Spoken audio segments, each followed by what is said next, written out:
പഹൽഗാം ഭീകരാക്രമണത്തിൽ ഇന്ത്യ ആക്രമിച്ചാൽ തിരിച്ചടിക്കുമെന്ന് പാകിസ്ഥാൻ. സിന്ധു നദീജലം തടസ്സപ്പെടുത്തിയാൽ ആക്രമണമായി കണക്കാക്കുമെന്നും ആദ്യം ആക്രമണം നടത്തുന്ന നയം ഇല്ലെന്നും പാക് വിദേശകാര്യമന്ത്രി പറഞ്ഞു. അതേസമയം ഇന്ത്യ തിരിച്ചടിക്കൊരുങ്ങുന്നുവെന്ന വിവരങ്ങൾക്കിടയിലും അതിർത്തിയിൽ പാകിസ്ഥാൻ പ്രകോപനം തുടരുകയാണ്. ഉറി, കുപ്വാര, അഖ്നൂർ മേഖലകളിൽ പാകിസ്ഥാൻ സൈന്യം വെടിവയ്പ് നടത്തി. ഇതിന്റെ ഹാഫിസ് സെയ്ദ് അടക്കമുള്ള ഭീകരർക്ക് പാകിസ്ഥാൻ കനത്ത സുരക്ഷ ഒരുക്കിയെന്ന റിപ്പോർട്ടുകളും പുറത്തുവരുന്നുണ്ട്. അതേസമയം പഹൽഗാമിൽ ഭീകരാക്രമണം നടത്തിയ ഭീകരരുടെ എണ്ണത്തിൽ വ്യക്തത വന്നിട്ടുണ്ട്.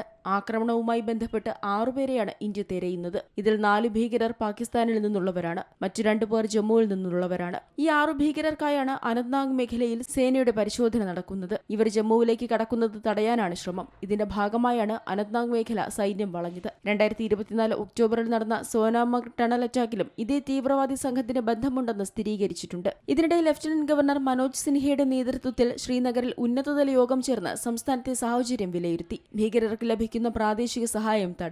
ഇത്തരത്തിലുള്ള സഹായം നൽകുന്നവർക്കെതിരെ കടുത്ത നടപടി തുടരുമെന്ന് മാത്രമല്ല, ഇത്തരക്കാരെ കണ്ടെത്താൻ നാട്ടുകാരെ ഒപ്പം നിർത്തിക്കൊണ്ട് ശ്രമം തുടരും. ജനവികാരം എതിരാകാതെ നടപടികൾ തുടരാനാണ് നിലവിലെ തീരുമാനം. നേരത്തെ ഭീകരരുടെ വീടുകൾ തകർത്ത നടപടി ജനങ്ങളുടെ എതിർപ്പിനെ തുടർന്ന് നിർത്തിയിരുന്നു. അതേസമയം സംഘർഷാവസ്ഥ ഒഴിവാക്കണമെന്ന് ഇന്ത്യയോടും പാകിസ്ഥാനോടും അമേരിക്ക ആവശ്യപ്പെട്ടു. ചർച്ചയിലൂടെ പ്രശ്നപരിഹാരം വേണമെന്ന് US വിദേശകാര്യ സെക്രട്ടറി മാർക്കോ റൂബിയോ അഭ്യർത്ഥിച്ചു. ഇന്ത്യൻ വിദേശകാര്യമന്ത്രി S ജയശങ്കറുമായും പാക് പ്രധാനമന്ത്രി ഷഹബാസ് ഷെരീഫുമായും റൂബിയോ സംസാരിച്ചു. ഭീകരാക്രമണത്തിന്റെ അന്വേഷണത്തിൽ സഹകരിക്കാൻ പാകിസ്ഥാനെ US ഉപദേശിച്ചു. National desk, Zee Malayalam news.